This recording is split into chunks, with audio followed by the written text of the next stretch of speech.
You said earlier that how we live or how we are treated in terms of our health, that everybody's different.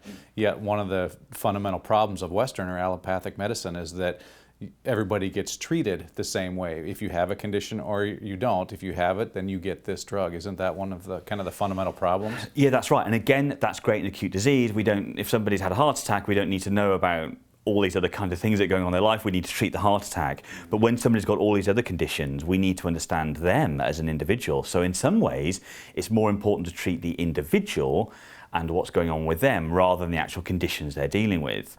But by doing that, the body is very intelligent.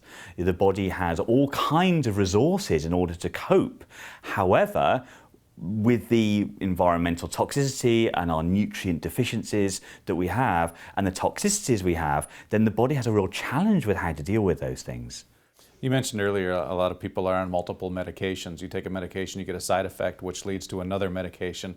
How tough is it for people to start scaling back on medications and trying to let the body do what it can? I mean, in a sense, that's somebody has to work with their doctor, and most physicians are willing for people to be on less medication. They know that it's not good to be on multiple medications. I mean, we talk about evidence-based medicine and how important that is. However, there aren't trials to show that if somebody's on this drug and that drug and the other drug on this drug together, what result that will mean for them. They can look at it theoretically, but there's no studies done on individuals who are on these particular 3 drugs and these particular 4 drugs.